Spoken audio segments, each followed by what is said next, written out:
सभी को नमस्कार। व्यष्टि अर्थशास्त्र के तहत मांग का नियम कक्षा 12वीं अध्याय 4 भाग 3 के साथ करेंगे मांग का नियम। मांग का नियम क्या है या मांग का नियम किसे कहते हैं? अन्य बातें समान रहने पर यदि किसी वस्तु की अपनी कीमत के बढ़ने पर उसकी मांग कम हो जाए तथा कीमत के कम होने पर उसकी मांग बढ़ जाए, उसे मांग का नियम कहते हैं। इसको हम एक बार और समझेंगे। जैसे कि मान लीजिए प्राइस है वो डाउन चली गई तो मांग जो है वो बढ़ जाए, या फिर क्या हो कि कीमत जो है वो बढ़ जाए तो मांग क्या हो जाए, कम हो जाए। यह नियम जो है वो मांग का नियम कहलाता है। यहाँ आपने देखा होगा अन्य बातें समान रहने पर, यानी कि केवल कीमत में परिवर्तन होने पर यदि मांग कम या ज़्यादा होती है तो ही मांग का नियम कहलाता है। ये अन्य बातें समान रहने का अर्थ है जैसे कि मांग को प्रभावित करने वाले तत्व जो कि हमने पिछले वीडियो में किए थे, जैसे कि आय, संबंधित वस्तु की कीमतें, सरकार की नीति, ये सभी जो हैं वो स्थिर होती हैं, इनमें कोई परिवर्तन नहीं होता, जो कि हम मान्यताओं के तहत करेंगे। तो मांग के नियम की मान्यताएं हैं। सबसे पहला है उपभोक्ता की आय में परिवर्तन नहीं होना चाहिए। यदि उपभोक्ता की आय में परिवर्तन हो जाता है तो मांग का नियम लागू नहीं होगा। उदाहरण के लिए जैसे मान लीजिए कि एक वस्तु की कीमत जो है वो 50 रुपये है, या हम ये कहें अनार 50 रुपये किलो है, और एक व्यक्ति की आय 1,000 रुपये महीना है। वो इस स्थिति में जो मांग करता है वो प्रतिदिन 1 केजी के अनुसार करता है। इस अनार की कीमत बढ़कर के 100 हो जाती है तो अब व्यक्ति 1 किलो अनार यूज़ न करते हुए केवल 500 ग्राम यानी कि आधा किलो अनार खरीद रहा है, परंतु यहाँ इनकम जो है वो 1,000 की बजाय उसकी 9,000 हो जाती है। तो कोई ज़रूरी नहीं है कि वो आधा किलो ही खरीदेगा। अब वो हो सकता है यहाँ 2 किलो खरीदने लग जाए। कीमत के बढ़ने पर मांग देखो 1 किलो जी से होकर के 2 किलो हो गई है, तो यहाँ पर मांग का नियम लागू नहीं होगा। इसलिए मांग के नियम को लागू होने की पहली शर्त यह है कि उपभोक्ता की आय में परिवर्तन नहीं होना चाहिए। दूसरा है संबंधित वस्तुओं की कीमतों में परिवर्तन नहीं होना चाहिए। यदि संबंधित वस्तुएं जैसे टी और कॉफ़ी है, इन दोनों की संबंधित वस्तु की कीमतों में यदि परिवर्तन हो जाएगा तो एक वस्तु के स्थान पर दूसरी वस्तु का प्रयोग करना शुरू हो जाएगा, तो यह मांग का नियम लागू नहीं हो पाएगा। इसलिए संबंधित वस्तुओं की कीमतें जो हैं वो स्थिर रहनी चाहिए, अपरिवर्तनशील रहनी चाहिए, अथवा इनमें किसी प्रकार का कोई परिवर्तन नहीं होना चाहिए। इसके बाद है उपभोक्ता की रुचि और प्राथमिकताओं में परिवर्तन नहीं होना चाहिए। मान लीजिए कि आपकी रुचि किसी एक विशेष वस्तु में है। हम ये मान के चलें कि आप जो है एक ए कंपनी के जूते पहनते हैं। अब उस ए कंपनी के जूते जो हैं वो 500 रुपये के हैं, और कंपनी ने क्या किया, इन जूतों की कीमत बढ़ा करके 2,000 रुपये कर दी, क्योंकि जो ए कंपनी के जूते हैं इसमें आपकी रुचि है, आपका इसमें इंटरेस्ट है, आप यही जूते जो हैं लेना पसंद करते हैं। तो यहाँ पर कीमत 500 से बढ़कर के 2,000 भी हो जाएगी तो भी व्यक्ति की जो डिमांड है, यानी कि जो मांग है जूतों के प्रति, उस पर कोई फ़र्क नहीं पड़ेगा। वो अगली साल भी 2,000 रुपये के जूते की जोड़ी खरीदेगा। तो यहाँ पर कीमत के बढ़ने पर मांग क्या होनी चाहिए, कम होनी चाहिए थी, लेकिन मांग वही की वही रह गई। इसका अर्थ ये हुआ कि मांग का नियम लागू नहीं होता। तो व्यक्ति की जो रुचि है, रुचि और प्राथमिकताएं हैं, उनमें परिवर्तन नहीं होना चाहिए। ये हमारी कंडीशंस हैं, मान्यताएं हैं।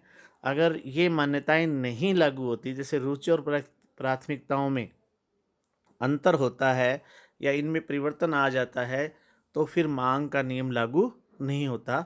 मांग के नियम का अर्थ यही है, मैं एक बार और बता देता हूँ। मांग के नियम का अर्थ ये है कि कीमत के बढ़ने पर मांग कम हो जाए या फिर कीमत के कम होने पर जो है वो मांग बढ़ जाए। अगर ऐसी स्थिति नहीं आती है तो वो मांग का नियम नहीं होगा। इसके बाद इसके अगली जो मान्यताएं हैं वो है भविष्य में कीमतों के परिवर्तन होने की संभावना नहीं होनी चाहिए। यदि भविष्य में कीमतें कम या ज़्यादा होने की संभावना होगी तो वर्तमान में मांग जो है कम या ज़्यादा हो सकती है। कम कीमत पर भी मांग कम हो सकती है और अधिक कीमत पर भी मांग अधिक हो सकती है, तो यहाँ पर मांग का नियम फिर लागू नहीं होगा। इसलिए भविष्य में बहुत ज़्यादा कीमतें बढ़ने या कम होने की संभावना नहीं होनी चाहिए।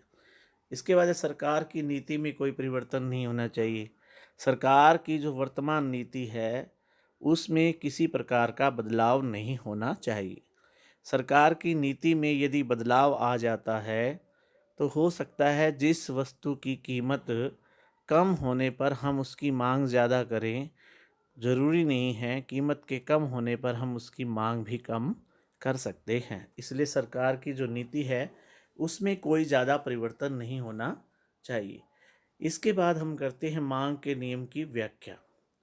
मांग के नियम की व्याख्या जो है वो मांग तालिका और मांग वक्र की सहायता से की जा सकती है।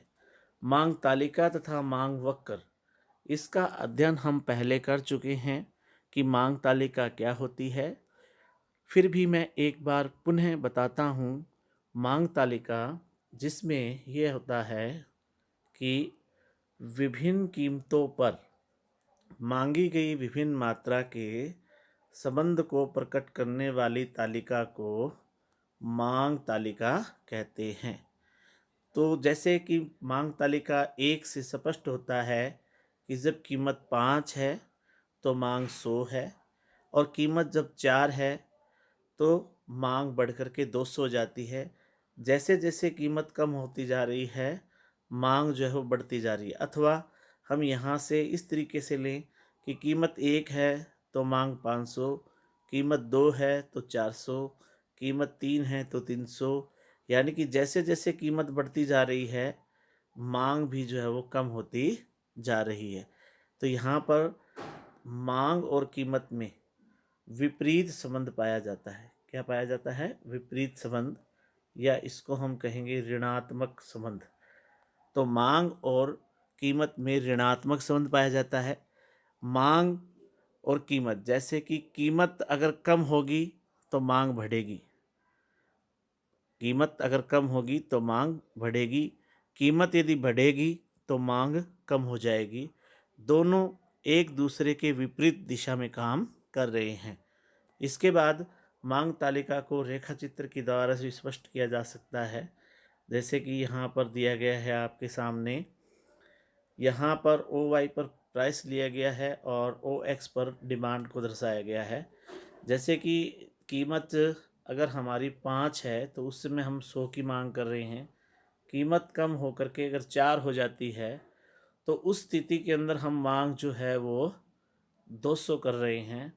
कीमत और कम हो रही है तो हम मांग को और ज़्यादा बढ़ा रहे हैं 300। और कीमत कम होकर के 2 हो जाती है तो उस स्थिति में मांग जो है वो 300 से बढ़ कर के 400 हो जाती है। तो आप देखेंगे कि जैसे जैसे कीमत कम होती जा रही है मांग की जो मात्रा है वो बढ़ती जा रही है। इसलिए यहाँ पर जो ये पॉइंट आएंगे हमारे, इन पॉइंटों को जब मिलाएंगे तो डी डी मांग वक्र पूरी एक सीधी रेखा में हमारे सामने होगा। इसे मांग वक्र कहेंगे। हम यहाँ पर इसका जो टाइटल लिखेंगे वो लिखेंगे मांग का नियम। मांग का नियम इसका शीर्षक लिखेंगे और फिर हम इस वक्र का वर्णन कर देंगे जैसा कि मैंने अभी आपके सामने किया है। इसके बाद हमारा अगला पॉइंट है कि जो मांग वक्र का ढलान होता है ऋणात्मक क्यों होता है। जैसे आपके सामने ये है ओ एक्स वाई, ये डी डी, ये देखिए ये है बाएं से दाएं तरफ, ये नीचे की ओर आ रहा है। इसका ढलान जो है वो ऋणात्मक ढाल वाला है। मांग वक्र का ढाल कैसा है? ऋणात्मक है। ये क्यों होता है? ये आखिर क्यों होता है? अथवा ये मैं कहूँ कि कीमत जब गिरती है तो किसी भी वस्तु की अधिक मात्रा क्यों खरीदी जाती है? कि कीमत के कम होने पर मांग जो है वो क्यों बढ़ती है? इसका क्या कारण है? या मांग वक्र का ढलान ऋणात्मक क्यों होता है? तो सबसे पहला इसका जो कारण है वो है घटती सीमांत उपयोगिता का नियम। घटती सीमांत उपयोगिता क्या कहती हैं? किसी भी वस्तु का प्रयोग करने पर उससे मिलने वाली संतुष्टि उपयोगिता कहलाती है। मान लीजिए आप एक रोटी खाते हैं, वो रोटी से आप संतुष्ट होते हैं, तो इसका मतलब उस रोटी में उपयोगिता है। और जैसे जैसे किसी वस्तु की मात्रा का हम अधिक प्रयोग करते जाएंगे, उससे प्राप्त होने वाली जो सीमांत उपयोगिता है वो धीरे धीरे कम होती जाएगी। उदाहरण से हम इसको समझ सकते हैं। मान लीजिए कि आपको बहुत ज़ोरदार भूख लगी है और आप जैसे ही पहली रोटी खाएंगे वो आपकी भूख को संतुष्ट करेगी। दूसरी रोटी खाएंगे तो वो भी आपकी भूख को संतुष्ट करेगी, लेकिन वो पहले की तुलना में आपको खाने में कम आनंद आएगा। तीसरी, चौथी या पांचवी या छठी तक आओगे तब आप जो है उससे प्राप्त करने वाली जो उपयोगिता है वो बिल्कुल ही कम होती जाएगी और एक समय तो ऐसा आएगा कि आप अधिक रोटियां लेना नहीं चाहेंगे। इसका अर्थ ये हो गया कि अब आपको उस रोटी को खाने से किसी प्रकार की कोई उपयोगिता नहीं प्राप्त हो रही।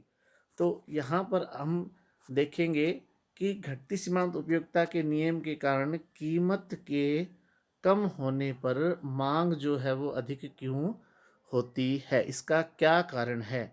तो इसमें देखेंगे हम यहाँ पर मात्रा ली है।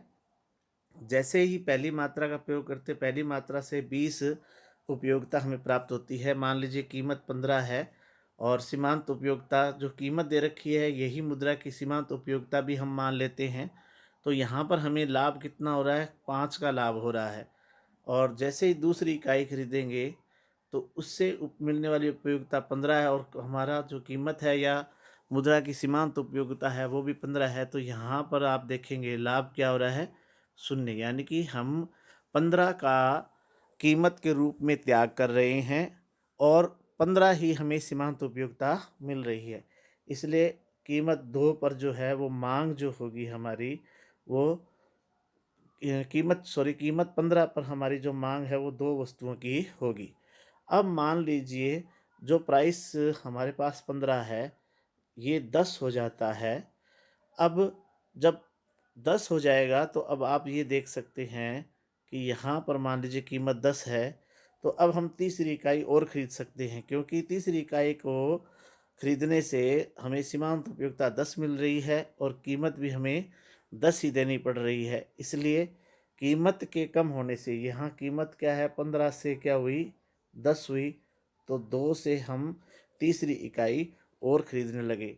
अब अगर हम चौथी इकाई 10 खरीदते हैं तो यहाँ पर हम यहाँ देखेंगे कि हमें कीमत के रूप में भुगतान जो है वो 10 रुपये का करना पड़ रहा है, परंतु हमें उपयोगिता 5 मिल रही है, यहाँ -5 में है, इसलिए हम ये चौथी इकाई नहीं खरीदेंगे। लेकिन अगर कीमत जो है वो 10 से कम हो कर के 5 हो जाती है, यहाँ सपोज़ कीजिए कीमत जो है यहाँ 10 थी फिर 5 हो जाती है, तो अब हम कीमत के रूप में 5 का त्याग कर रहे हैं और सीमांत उपयोगिता है वो 5 मिल रही है, तो इसका मतलब चौथी इकाई हम और ख़रीद पाएंगे। तो यानी कि जैसे जैसे 15 से 10 हुई, हम 2 से 3 इकाई खरीदने लगे, 10 से फिर 5 होगी तो तीसरी से हम चौथी इकाई खरीदने लगेंगे। यानी कि जैसे जैसे कीमत कम होती जाएगी, मांग की जो मात्रा है वो हम ज़्यादा खरीदते जाएंगे। तो इसलिए घटती सीमांत उपयोगिता के नियम के कारण कम कीमत पर अधिक मात्रा और अधिक कीमत पर कम मात्रा खरीदी जाएगी। इसके बाद अगला जो कारण है वो है आय प्रभाव। किसी एक वस्तु की कीमत में परिवर्तन होने के फलस्वरूप खरीदार की जब वास्तविक आय में जो परिवर्तन होता है और उसके कारण वस्तु की मांगी गई मात्रा में होने वाला परिवर्तन जो है वो आय प्रभाव कहलाता है। आय प्रभाव उसको हम कहते हैं। जैसे अब यहाँ पर वास्तविक आय क्या होती है? वास्तविक आय से अभिप्राय यह है कि एक व्यक्ति के पास जो मौद्रिक आय है, मान लीजिए एक मजदूर की मौद्रिक आय 100 रुपये है, उसे 100 रुपये नगद के रूप में है। इस 100 रुपये से वो जितना सामान खरीद सकता है, जितना सामान वो खरीदने के योग्य है, ये उसकी वास्तविक आय है। मान लीजिए 100 रुपये से 50 रुपये किलो के हिसाब से वो 2 किलो सेब खरीद सकता है, तो ये 2 किलो जो है उसकी वास्तविक आय है। इसी तरीके से अगर वो 3 किलो संतरे खरीद सकता है इस 100 रुपये से, वो 3 किलो जो है वो उसकी वास्तविक आय होगी। तो कहने का अर्थ ये है कि जैसे किसी वस्तु की कीमत कम होती है, मान लीजिए 100 रुपये है, 100 रुपये से 2 किलो अनार खरीदे जा रहे हैं, तो रेट क्या हुआ अनार का? 50 रुपये किलो। अब कीमत जो है वो 50 से कम होकर के 25 हो गई है, तो यहाँ पर 100 रुपये से अब वो 2 किलो के बजाय कितने खरीद पा रहा है? 4 किलो सेब खरीद पा रहा है। तो कहने का अर्थ यह है कि मौद्रिक आय तो 100 ही रही, परंतु उसकी वास्तविक आय जो है वो बढ़ गई है। वास्तविक आय बढ़ने के कारण क्या है कि कीमत जैसे ही कम होती है, खरीदार की वास्तविक आय बढ़ जाती है और वह अधिक मांग करता है। दूसरा, इसके बाद हमारा तीसरा पॉइंट है प्रतिस्थापन प्रभाव। प्रतिस्थापन प्रभाव से प्राय है कि जब एक वस्तु की अपनी स्थानापन्न वस्तु की तुलना में सस्ती हो जाती है, तो उसका दूसरी वस्तु के लिए प्रतिस्थापन कर लिया जाता है। हम इसको एग्जाम्पल से समझेंगे। जैसे हमारे पास टी और कॉफ़ी, सी कॉफ़ी है। मान लीजिए कि टी जो है वो 200 रुपये किलो है और कॉफ़ी जो है वो 300 रुपये किलो है। तो यहाँ पर चाय की कीमत बढ़ कर के 400 रुपये हो जाएगी। तो अब चाय की जो मांग है, जैसे ही कीमत बढ़ेगी, जैसे कीमत 200 से 400 हुई है, इसकी मांग जो है वो कम हो जाएगी। चाय की मांग कम हो जाएगी लेकिन कॉफ़ी की मांग बढ़ जाएगी। इसलिए अगर दो संबंधित वस्तुएं हैं, उनमें से किसी एक वस्तु की कीमत अगर बढ़ेगी तो उसके स्थान पर दूसरी वस्तु का प्रतिस्थापन कर लिया जाएगा।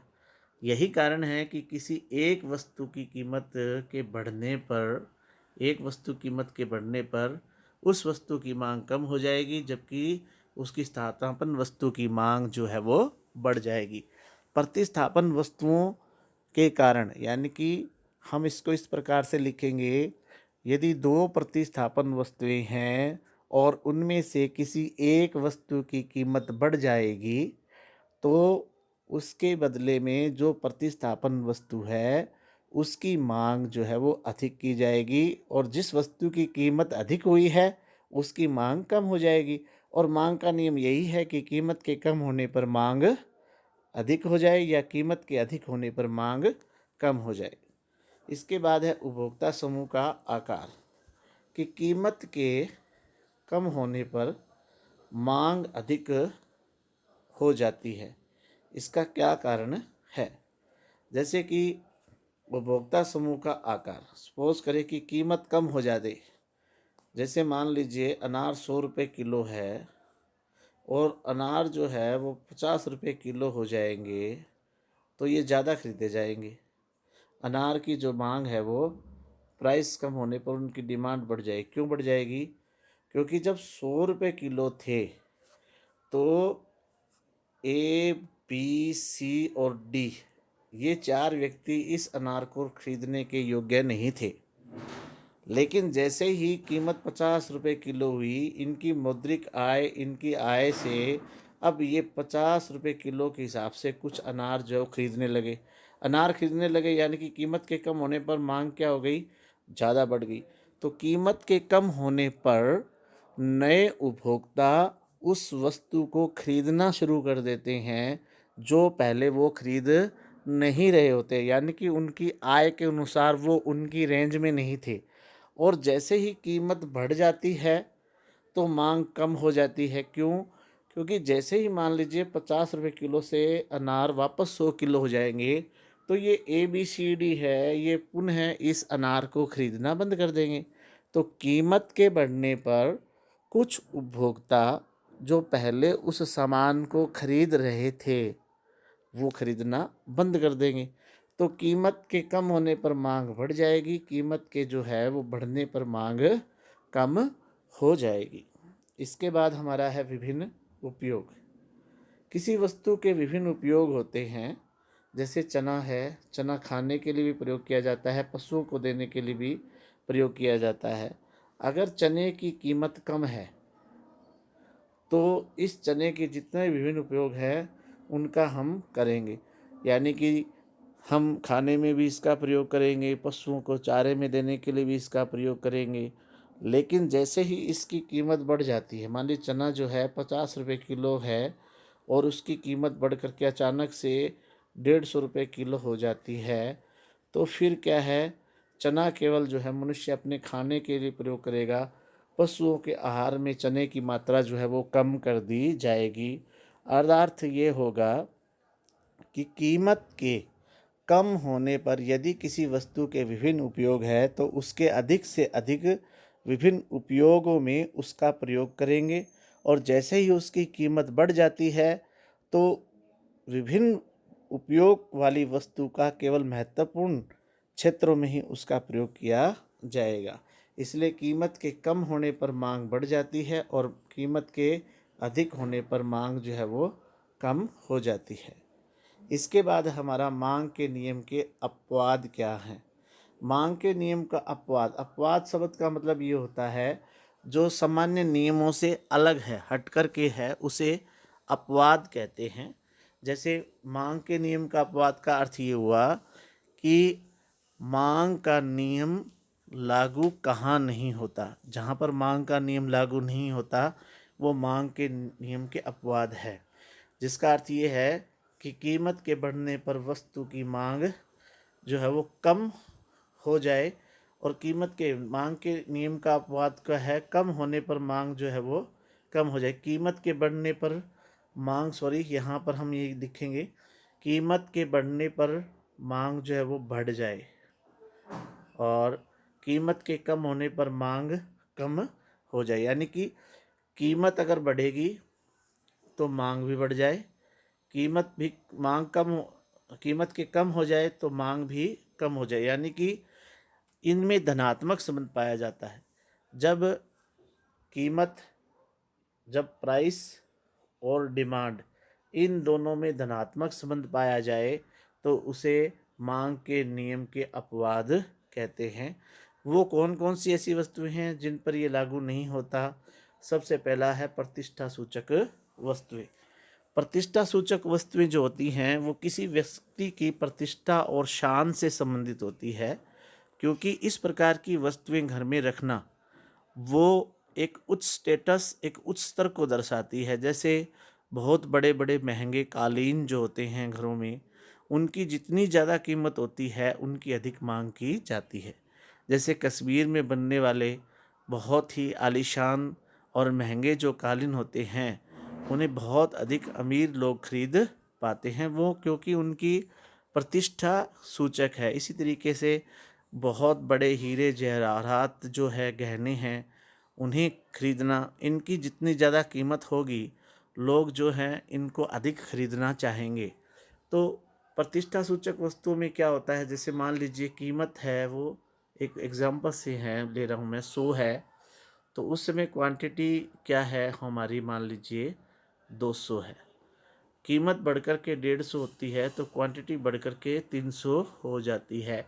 तो देखिए कीमत जो है वो 100 से बढ़कर के 150 हुई, यानी कि कीमत बढ़ चुकी है, और यहाँ पर क्वांटिटी यानी कि जो डिमांड है वो 200 से 300 हो चुकी है। तो इस स्थिति में हम आप ये देख पाएंगे, सपोज कीजिए ये OXY हमने क्या लिया, जैसे यहाँ कीमत 100, ये 150 और ये 200, यहाँ लिया हमने 100, ये 150 और ये 200। इसी तरीके से यहाँ पर हमने लिया 200, ये 300, ये 200 लिया और ये हमने 300 लिया। 100 है तो 200 है, 100 है तो यहाँ पर हमने क्या किया, 200 है, ये पॉइंट आ गया। जैसे ही कीमत 150 हुई तो अब आप देखेंगे 150 होगी तो ये पॉइंट आ जाएगा। जब हम इन दोनों को मिलाएंगे तो मांग वक्र आप देख सकते हैं। सामान्य कीमतों का मांग स्तर का ढलान इस तरीके से होता है, डी डी नीचे की तरफ, बाएं ऊपर से दाएं नीचे की तरफ। लेकिन ये देखिए इसका ढलान जो बाएं नीचे से ऊपर की ओर जा रहा है, यानी कि कीमत के बढ़ने पर मांग भी जो है वो बढ़ी जा रही है। इसे जो है मांग के नियम का अपवाद कहते हैं। इसके बाद है अज्ञानता। कई बार व्यक्ति की या उपभोक्ता की अज्ञानता के कारण भी मांग का नियम लागू नहीं होता। कुछ लोग ऐसे होते हैं जो ऐसा सोचते हैं कि कीमत जितनी ज़्यादा होती है वस्तु उतनी ही अच्छी होती है। अगर मान लीजिए मुझे कोई अच्छी वस्तु है वो सस्ती अगर मिल रही होगी तो मैं शक की दृष्टि से देखूंगा कि इसके इतने कम रेट है, कहीं ये अच्छी तो ना हो, कहीं ये घटिया तो ना हो। यह सोच कर के मैं क्या करूँगा, उस वस्तु को नहीं खरीदूँगा, केवल अधिक कीमत वाली वस्तुओं को ही मैं खरीदूँगा। यानी कि कीमत के अधिक होने पर मैं उन वस्तुओं की मांग अधिक करूँगा जिनकी कीमत जो है अधिक है। तो यहाँ पर उपभोक्ता की अज्ञानता के कारण भी एक उपभोक्ता कम कीमत पर कम मांग करता है और अधिक कीमत पर उसकी अधिक मांग करता है। इसके बाद हमारे सामने जो है वो है उपभोग गिफन वस्तुएं क्या है। गिफन वस्तुएं वे वस्तुएं होती जिनका कीमत प्रभाव जो है वो धनात्मक और आय प्रभाव जो होता है वो ऋणात्मक होता है। सबसे पहले हम गिफन वस्तुओं को समझने की कोशिश करेंगे। जैसे मान लीजिए कि हम दो वस्तुएं हैं जो एक दूसरे के स्थान पर प्रयोग की जा सकती है, क्योंकि गिफन वस्तुओं की कंडीशन है कि वो एक दूसरे के स्थान पर प्रयोग की जानी चाहिए। और जो गेहूं है और राइस है, गेहूं जो है वो राइस की तुलना में अच्छा है और चावल जो है, राइस जो है वो गेहूं की तुलना में कम महत्वपूर्ण माना गया है। इस बात को ध्यान में रखते हुए हम गिफन पदार्थ को समझने की कोशिश करेंगे। गिफन पदार्थ और दूसरा होता है निम्न कोटि की वस्तुएं या घटिया वस्तुएं, जिसको हम बोलेंगे निम्न कोटि की वस्तुएं। ध्यान रखें जितनी भी निम्न कोटि की वस्तुएं हैं वो सारी की सारी गिफन वस्तुएं हैं, लेकिन ज़रूरी नहीं है कि सभी जो गिफन वस्तुएं हैं वो निम्न कोटि की हो। यहाँ पर आप इस चीज़ को समझेंगे, जैसे किसी व्यक्ति के पास 400 रुपये है और वर्तमान के अंदर कीमत 5 है, तो वो राइस की जो है वो 40 क्वांटिटी को खरीद रहा है जिस पे 200 रुपये खर्च हो रहे हैं। गेहूं जो है 20 रुपये किलो है, 10 क्वांटिटी खरीद के 200 रुपये खरीद कर रहा है। 400 रुपये उसके पास थे, 400 के 400 रुपये वो खर्च कर रहा है। सपोज कीजिए गिफन वस्तु की कीमत जो है, या हम ये कहें चावल की जो कीमत है वो बढ़ कर के 6 हो जाती है, तो वर्तमान में अगर वो 40 क्वांटिटी खरीदता है तो यहाँ 240 रुपये खर्च करेगा। और गेहूं की मात्रा में कोई कमी नहीं करता तो 200 रुपये वो गेहूं की मात्रा पर खर्च करेगा और टोटल 440 रुपये वो खर्च करेगा। परंतु उसके पास उपलब्ध 400 रुपये है, तो ऐसा संभव नहीं है कि 400 रुपये होते हुए वो 440 खर्च कर सके। इसलिए वो अपनी 400 रुपये तक रहने के लिए क्या करेगा, कुछ गेहूं की मात्रा का त्याग करेगा। सपोज कीजिए यहाँ पर वो 7 की बजाय 9 की क्वांटिटी गेहूं खरीद रहा है। सपोज कीजिए यहाँ पर वो 9 खरीद रहा है, तो यहाँ पर कितना हो जाएगा 180। और यहाँ पर 6 किलो के, यानी कि अब हमारा जो गेहूं है वो हमारे पास अब 20 रुपये और बच गए एक्स्ट्रा। 20 रुपये से हम कुछ चावल और ख़रीद पाएंगे, लेकिन फिर भी जो टोटल होगा वो हमारा क्या होगा, 400 से फालतू आएगा। यहाँ कंडीशन जितनी जैसे जैसे हम कम करते जाएंगे, केवल 7 इकाइयाँ अगर हम गेहूं की खरीदेंगे तो 140 हमारे पास आएगा। एक तरीका ये भी हो सकता है कि अगर मान लीजिए कि हम यहाँ पर जैसे 40 जैसे इकाई हुई कि हम यहाँ पर इस वस्तु को देखें, जैसे कीमत जो है वो बढ़ गई तो सीधा गेहूं का ही हम उत्पादन कम कर दें, गेहूँ को ही हम त्याग कर दें, गेहूँ को हम त्याग करेंगे तो कुछ वस्तुओं की इकाइयों का हमें त्याग करना पड़ेगा। जैसे गेहूँ की इकाइयों का त्याग करना पड़ेगा तो जो टोटल हमें 50 क्विंटल अनाज मिल रहा था वो हमें अनाज टोटल 50 नहीं मिलेगा, यानी कि टोटल अनाज में कमी आ जाएगी। जैसे मान लीजिए यहाँ पर ये था हमारा 40 रुपये, यानी कि अगर मैं 8 किलो यहाँ ख़रीदूँ तो यहाँ 160 हो जाएंगे, 160 हो जाएंगे तो टोटल 400 हो गया। तो कोई ज़रूरत ही नहीं है अब आगे और करने की। लेकिन आप यहाँ एक चीज़ देख पाएंगे कि ये 40 है यहाँ पर और ये 8 है। पहले 50 किलो अनाज आता था घर में, अब 400 रुपये में कितना अनाज आ रहा है, 48 किलो आ रहा है। 2 किलो अनाज का नुकसान हो रहा है। इसलिए ऐसी स्थिति रहेगी, बनाई जाएगी कि जिससे अनाज भी ज़्यादा हो। देखिए अब देखिए 43 और 7 अनाज 50 ही आ रहा है और कीमत 6 है, तो इस स्थिति में हम यहाँ 248 खर्च कर रहे हैं और 20 है तो 140 खर्च कर रहे हैं। लगभग हमारे पास 400 रुपये का हम खर्च कर रहे हैं। परंतु आपने एक चीज़ देखी होगी कि कीमत जैसे चावलों की 5 रुपये थी और कीमत बढ़कर के 6 हुई, तो मांग जो यानी क्वांटिटी 40 थी उसकी जो है क्वांटिटी जो है वो 43 हो गई। यहाँ कहने का अर्थ ये हुआ कि कीमत 5 से 6 होने पर चावल की मांग जो है वो 40 से 43 हो गई। तो ये गिफन वस्तुएं होगी। यहाँ पर गिफन वस्तुओं को कीमत के बढ़ने पर मांग भी बढ़ गई और कीमत के कम होने पर मांग जो है वो कम हो जाएगी। ये है गिफन वस्तुएं। तो यहाँ पर हमें समझ में आ गया गिफन वस्तुएं क्या होती है और इनका जो आय प्रभाव होता है वो हमारा ऋणात्मक होता है। आय के बढ़ने पर जो है हम इन वस्तुओं का हम कम प्रयोग करेंगे, दूसरी वस्तुओं जो अच्छे प्रकार की वस्तुएं हैं वो ज़्यादा खरीदने शुरू कर देंगे। तो यहाँ पर एक चीज़ देखेंगे कि आप इसमें लिखेंगे कैसे। आप इसमें लिखेंगे कि गिफन वस्तुओं का कीमत प्रभाव धनात्मक और आय प्रभाव ऋणात्मक होता है। गिफन पदार्थों के अंदर कीमत के कम होने पर मांग भी कम हो जाती है और कीमत के बढ़ने पर मांग भी बढ़ जाती है। अतः गिफन वस्तुओं पर मांग का नियम लागू नहीं होता। इसमें भी जो मांग वक्र का जो ढलान होता है वो ऊपर की तरफ होता है। धन्यवाद।